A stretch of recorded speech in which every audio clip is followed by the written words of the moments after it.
Bienvenue sur CamNews 24. Le tour de l'actualité mondiale nous conduit aujourd'hui dans l'univers bien complexe des relations sociopolitiques au Sud-Soudan, puis à Haïti, où l'on commémore le 6e anniversaire du terrible séisme de 2010, en Allemagne, pour parler de la situation des migrants et enfin apprécier l'attitude de Yaya Touré au lendemain de la remise du Ballon d'Or à Pierre Aubameyang.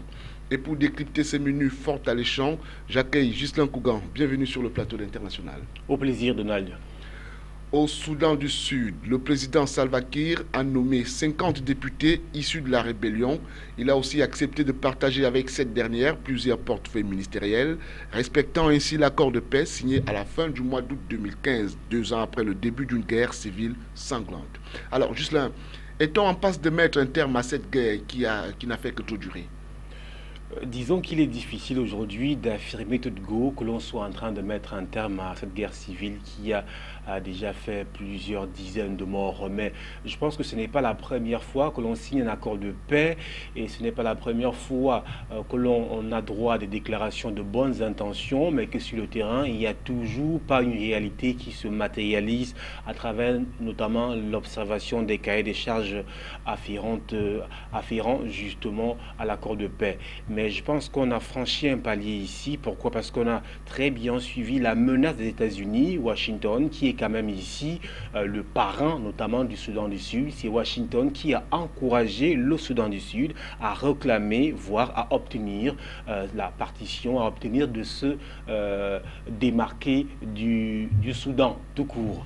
Donc on pense ici qu'avec les négociations qui se font, il convient quand même de préciser que nous sommes, je crois, au 10e accord de paix entre notamment le gouvernement et la rébellion, le gouvernement incarné ici par Salva Kiir et la rébellion par le rebelle Riek Machar. Donc on pense que c'est une avancée significative avec le veto des États-Unis et notamment le Conseil de sécurité à travers la résolution 2206 qui donne à l'attitude au Conseil de prendre des sanctions notamment contre les belligérants, ceux-là qui entraveraient la mise en application totale de l'accord de paix. Donc avec ce qui s'est passé, on pense que c'est une avancée appréciable. Comment expliquer qu'au-delà de toutes ces démarches, qu'on ait toujours la guerre, on signe des accords de paix, on essaye de résoudre des problèmes, mais les armes continuent de tourner de ce côté-là? Comment expliquer cette situation complexe? Tout cela tourne autour d'un enjeu majeur, l'enjeu du pétrole en réalité. Et pour comprendre concrètement cet enjeu-là, il faut revenir notamment à la source de la division, de la partition entre les deux Soudans.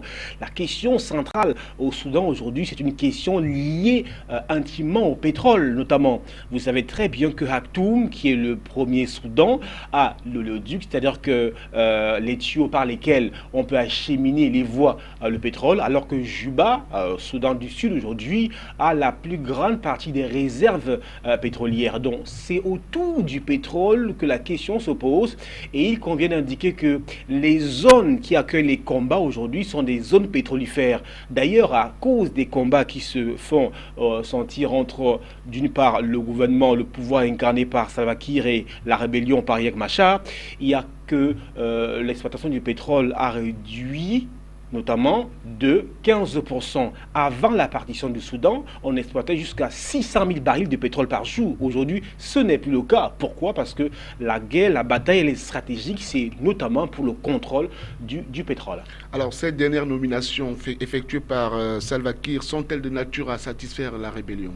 Bien évidemment. La répartition. Bien évidemment, c'est ce que la rébellion réclamait à corps et à cri depuis longtemps. On sait très bien qu'en 2013 déjà, date à laquelle le président Salva Kiir limoge son vice-président Riek Machar, tout allait, on va dire, un peu bien pour les deux parties. Aujourd'hui, on revient dans la case départ, sauf que là, vous l'avez évoqué, il y a 51 députés qui ont été nommés par Salva Kiir, qui a également partagé les portefeuilles ministériels. Et sur le 26, 10 portefeuilles ministériels ont été attribués à la rébellion, au rang desquels le ministère du pétrole et aussi des affaires humanitaires. Le pouvoir conserve bien évidemment la défense, la justice, les finances et tout cela. On verra comment est-ce que tout cela va se jouer dans une espèce de jeu d'accordéon entre le pouvoir notamment qui concède ici une partie de son pouvoir à la rébellion et voilà Riek Machar qui est rétabli dans sa fonction initiale, enfin, sa fonction première de vice-président. Et je pense que les jours à venir nous édifieront suffisamment sur ce que concrètement cet accord de paix va être respecté sur le terrain pour qu'on sorte finalement de la guerre qui a déjà fait une dizaine de morts dans ce pays et conduit quelques 2 millions de déplacés hors notamment du Soudan du Sud. En attendant bien sûr que la date officielle d'installation de ces ministres soit fixée.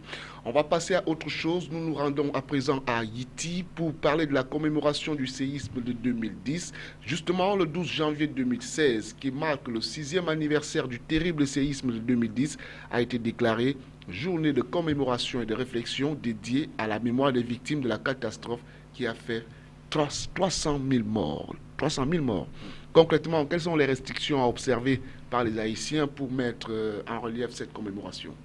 Il s'agit simplement de se dire que le 12 janvier, tous les 12 janvier de l'an doivent être respectés en mémoire de ces victimes du séisme qui a trucidé Haïti en 2010. C'est vrai qu'aujourd'hui, on n'a pas véritablement établi le nombre exact des victimes. On parle d'entre 200 000 et 300 000 morts. Aujourd'hui, le problème, c'est celui de la reconstruction d'Haïti après notamment cette crise, on va même dire séculaire. Là, aujourd'hui, il y a un problème de relogement des populations sinistrées. Il y a plus de 75 000 Haïtiens aujourd'hui qui vivent encore dans des fortunes, dans des camps de fortune aujourd'hui. Il y a donc cette question-là, parce que l'enjeu du pouvoir a dominé l'enjeu, on va dire, social. Aujourd'hui, les pouvoirs publics sont beaucoup plus orientés vers les enjeux électoraux, alors que la question humanitaire, la question sociale, la question du relogement se pose avec acuité. Et vous savez très bien qu'Haïti est un pays extrêmement pauvre aujourd'hui. D'ailleurs, il y a une avancée qui est en train d'être faite de ce côté-là avec la construction des copropriétés. L'inauguration a été faite en avril dernier. 25 logements qui ont été inaugurés. Il s'agit des copropriétés. Alors, comment ça se fait? Il se trouve que l'État prend sur lui de réhabiliter des parcelles entre 2000 mètres par exemple, grâce au financement de la Croix-Rouge, avec l'accord des propriétaires. Vous avez deux propriétaires qui acceptent de se mettre ensemble pour céder leur terrain, notamment à l'État qui va réhabiliter le terrain, la Croix-Rouge qui va financer, et ainsi vous aurez deux personnes, deux familles qui vivent dans un logement. Donc c'est à travers cette logique-là qui a été appréciée par le président Martelly, qui estime qu'aujourd'hui le secteur privé doit prendre beaucoup plus de place, doit s'impliquer davantage dans cette volonté de reloger les populations sinistrées, et même s'il faut relever que les locataires, les propriétaires de terre et le secteur privé sont encore un peu sceptiques à l'image de cette stratégie-là, par rapport à cette stratégie-là. S'agissant justement de cette commémoration, est-ce que l'initiative était-elle opportune dans ce pays qui connaît une crise politique depuis 2015? Opportune, bien évidemment. Vous allez me dire qu'un pays pauvre comme Haïti, dans les conditions difficiles que traverse le pays, il n'est pas opportun, justement, il n'est pas judicieux d'organiser une telle cérémonie. Sauf que la cérémonie n'est pas organisée en fanfare et trompette. C'est une cérémonie sobre, minime. D'ailleurs, il y en a qui se plaignent, qui disent quand même qu'on aurait dû décréter le 12 janvier férié dans ce pays. Ce n'est pas le cas, pour répondre à votre question. C'est pour dire qu'il n'y a pas véritablement une émotion forte de la part du pouvoir qui n'a pas suffisamment de moyens déjà pour, comme je le disais, reloger les sinistrés, et encore moins pour dépenser de l'argent à l'effet d'organiser des cérémonies de commémoration. C'est simplement symbolique, et bien évidemment, je pense que ce pays, 5 ans après ce sinistre, Haïti peine justement à refaire sa santé. Justement, on parle aussi de la politique du président Martelly qui a de la peine à reprendre la main s'agissant de cette politique, raison pour laquelle il essaie donc de réveiller sa politique en initiant cette commémoration. Est-ce que vous partagez cet avis? Non, je pense que la commémoration en elle-même a droit de citer. Et je ne pense pas que ce soit... Peut-être parce qu'elle intervient quand même 5 ans après. Oui, bien évidemment. 5 ans après le séisme, on fait un petit peu le point. Qu'est-ce qui s'est passé? On se rend compte qu'après 5 ans, les populations haïtiennes continue toujours de croupir. On se rend compte qu'après 5 ans, il y a encore 75 000 Haïtiens aujourd'hui qui n'arrivent pas à avoir un logement adéquat. On se rend compte que la vie sociale, le panier de la ménagère, il n'y a pas une amélioration des conditions de vie des populations. Mais en même temps, ne demandons pas trop à Haïti. Haïti, c'est un pays pauvre, on le dit très bien. C'est grâce à la Croix-Rouge, grâce aux dons extérieurs des États-Unis, aux ONG, que le pays essaie un tant soit peu de refaire sa santé. Jean-Philippe Martelly, chanteur de son état, ne peut pas véritablement grand-chose. Vous savez, entre la politique et la chanson, c'est aussi deux mondes. On va donc laisser l'artiste Jean-Philippe Martelly, président de Haïti, et puis on va se rendre maintenant en Allemagne pour parler d'autres choses, peut-être un peu plus sérieux encore. Angela Merkel affronte donc des critiques redoublées contre sa politique d'ouverture aux réfugiés, que ses détracteurs cherchent désormais à lier à l'agression d'une centaine de femmes lors du Nouvel An à Cologne, qui a scandalisé l'Allemagne. On regarde ce reportage et on revient sur le plateau international. Forte émotion et polémique en Allemagne après les agressions sexuelles de masse perpétrées la nuit du Nouvel An à Cologne. Plusieurs centaines de personnes fortement alcoolisées ont abusé sexuellement une centaine de femmes, commettant également des vols. Une manifestation de soutien aux victimes a eu lieu ce mardi devant la cathédrale de Cologne. Une centaine de plaintes ont été déposées ce mardi pour des faits allant du harcèlement au viol. Ils nous ont caressés entre les jambes, mes amis aussi. Excusez-moi. Mon copain m'a tiré hors de tout ça. Ils étaient très nombreux, peut-être 30 ou 40. Jenny, elle, gardera des séquelles de cette soirée cauchemardesque. J'ai entendu un bruit qui sifflait dans ma capuche. J'ai essayé de l'attraper, c'était un feu d'artifice. Il est tombé dans ma veste et a tout brûlé. Je vais garder les cicatrices. Et j'ai eu de la chance que ça n'explose pas.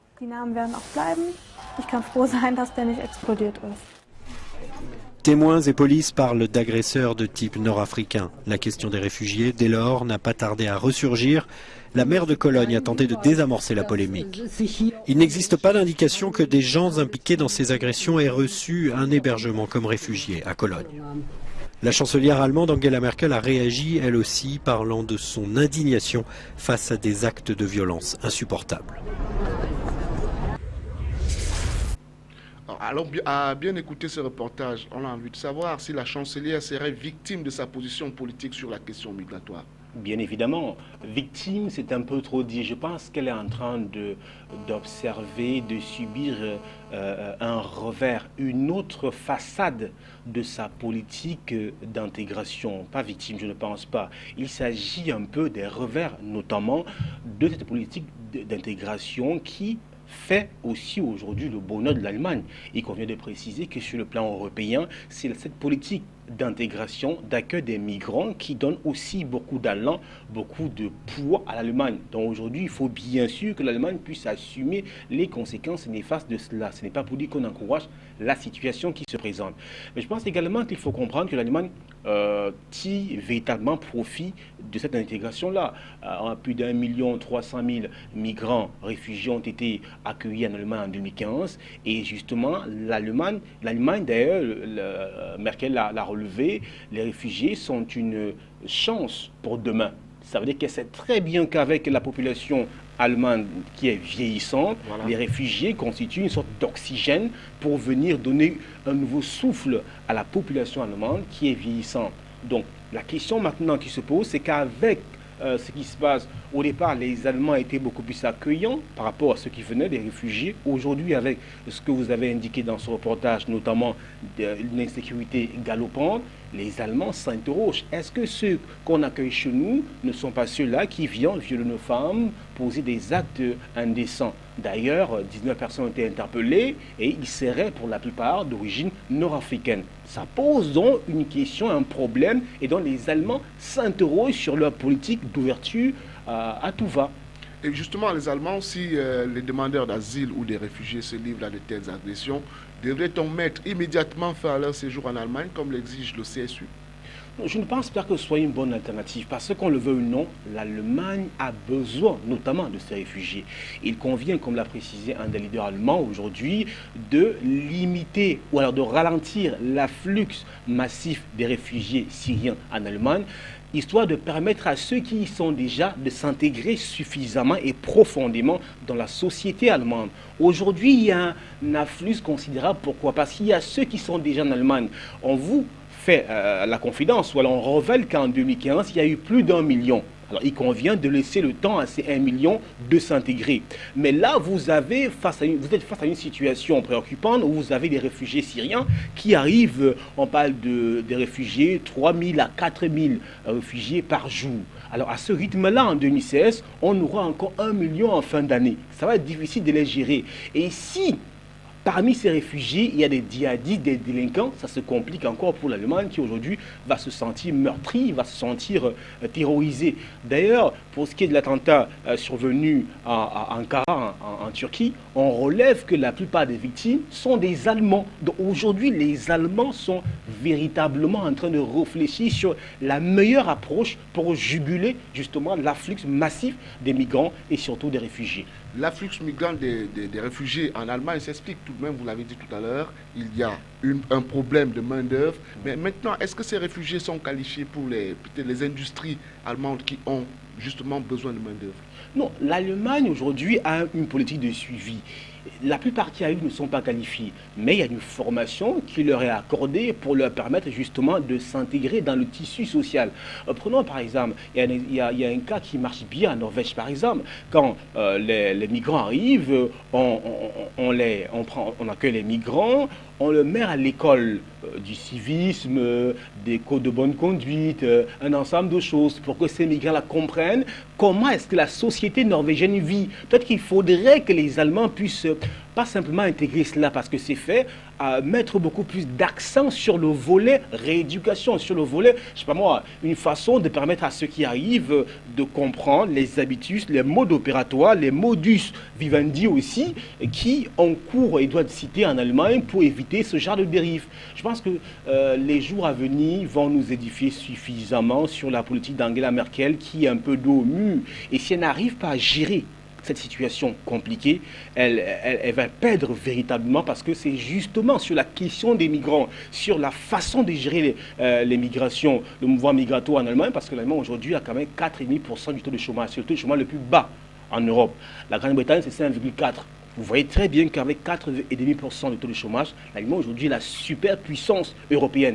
Et elle doit cela à sa façon de bien gérer et à tirer profit des migrants. Et si Angela Merkel n'arrive pas à trouver le juste milieu, elle va véritablement beaucoup perdre. En attendant qu'elle trouve donc le juste milieu, à l'heure qu'il est, quelle est la position de Merkel face à toutes ces accusations? Est-ce qu'elle a réagi? Est-ce qu'elle a répondu? Sa position, c'est qu'il ne faut pas aller très vite en besogne. Il ne faut pas céder à la manipulation. Il faut être suffisamment lucide et puis évaluer, étudier la situation. Le fait est qu'elle a flanchi un peu, puisqu'elle est d'accord pour notamment ôter le droit d'asile à ceux-là qui seraient frappés, je sais pas moi, d'un ensemble de peines, par exemple. Donc, elle commence déjà à comprendre les revers, notamment de cette politique qu'il faut suivre de tout près. En quelques mots, pourquoi l'Allemagne et la Suède sont-elles perçues comme des terres promises aujourd'hui en termes de migration? Parce que justement, ces deux pays intègrent facilement les gens à travers les emplois. Même s'il faut relever qu'il s'agit aussi, dans la plupart des cas, des emplois précaires. Mais ce sont tout de même des emplois.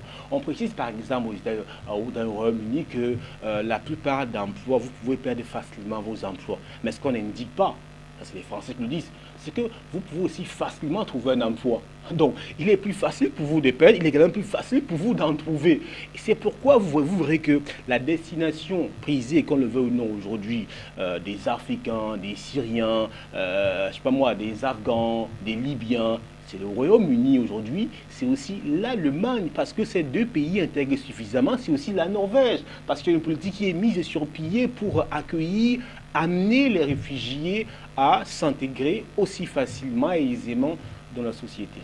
Il y a aussi une question qui se pose. Est-ce que les détracteurs d'Angela Merkel n'auraient pas utilisé ces subterfuges pour justement jeter l'opprobre sur sa politique migratoire? Je ne pense pas. Je pense qu'il s'agit d'une réalité que les Allemands refusaient de voir. Pourquoi? Parce que la société se portait bien jusque-là. Je pense que c'est juste une situation qui a amené à ce qu'on puisse revoir, réinterroger un ensemble de paramètres pour comprendre que cela existait et que cela allait finir par éclater un jour. C'est un fait, ça existe. Mais ce fait ne doit pas venir plomber tous les efforts salvateurs qui ont été fournis ici par l'Allemagne. Donc il convient de relever que ce que l'Allemagne fait par rapport aux réfugiés, aux migrants, est, croyez-moi, magnifique, est fantastique, est féerique même. Il faut l'encourager. Maintenant, au gouvernement allemand de trouver des voies, des mesures pour empêcher d'éventuelles dérives comme celles que l'on vient d'avoir, notamment à l'occasion de la Saint-Sylvestre. On va tout de même encourager la meilleure femme du monde. Elle a été élue récemment, Angela Merkel, meilleure femme du monde, et a continué sa politique. Personnalité 2015. Personnalité 2015. Homme-femme continue. Oui. Voilà. Donc, homme-femme compris. Elle a donc été élue meilleure femme 2015 à Angela Merkel. C'est ça. Personnalité de l'année 2015. Personnalité de l'année 2015, voilà. On va passer à autre chose. On parle maintenant de football. La déception a été grande pour Yaya Touré, classé deuxième joueur africain derrière Aubameyang, ballon d'or africain 2015. L'international ivoirien et capitaine des éléphants ne comprend pas comment lui, vainqueur de la dernière Coupe d'Afrique des Nations 2015, a pu être détrôné par Pierre-Emerick Aubameyang, qui a été éliminé avec le Gabon dès la phase de poule. Voici tout d'abord l'attitude du ballon d'or africain. Pierre-Emerick Aubameyang.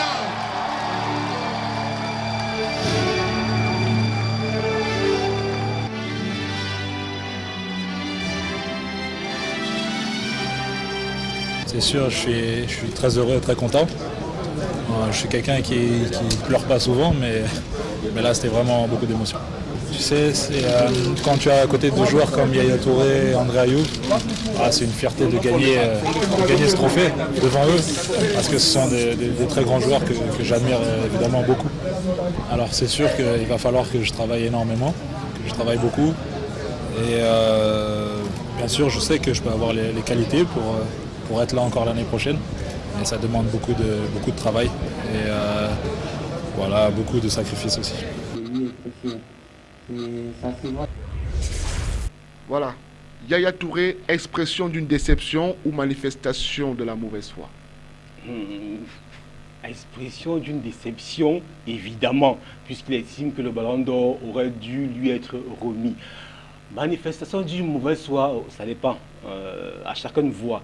Mais je pense ici que loin de vouloir faire croire que Yaya Touré aujourd'hui est obstiné par le fait de vouloir être le seul footballeur africain à être quintuple ballon d'or africain, je pense que les analyses sont diverses et chacun peut Dans un premier temps, c'est légitime qu'on soit quintuple ballon d'or. Bien évidemment. Voilà. Alors, j'évoque ce paramètre. Pourquoi? Parce que j'ai écouté le meilleur gardien africain de tous les temps estimer que Yaya Touré n'aurait pas dû s'exprimer ainsi. J'ai écouté Joseph-Antoine Bell prendre le parti pour la CAF.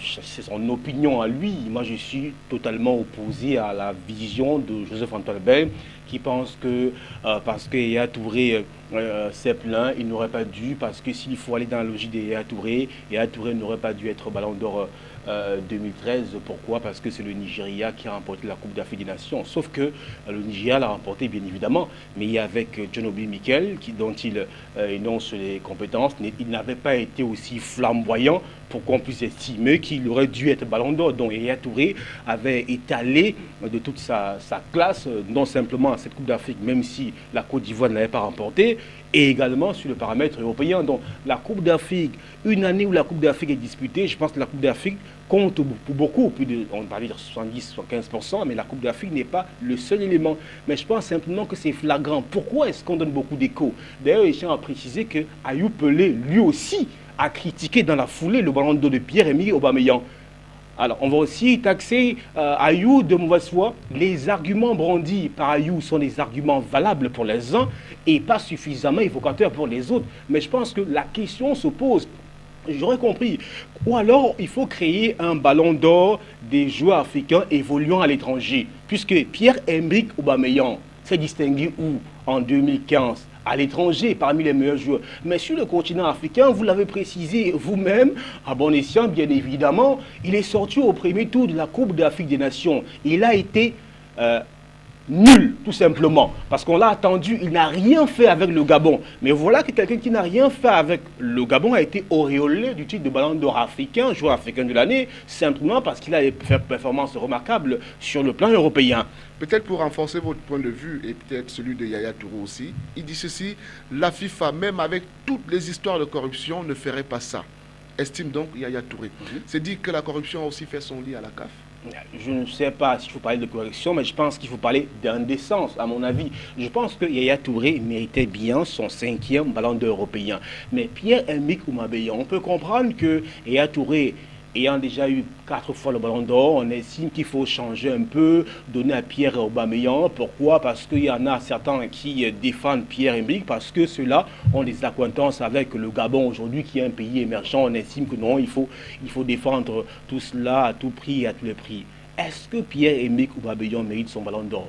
Moi, je pense qu'il a son ballon d'or. La CAF lui a accordé son ballon d'or. Maintenant, est-ce que Touré a raison de protester? Touré a ses arguments qui sont valables. Est-ce que les arguments de Touré peuvent invalider le ballon d'or de l'autre? À chacun de voir.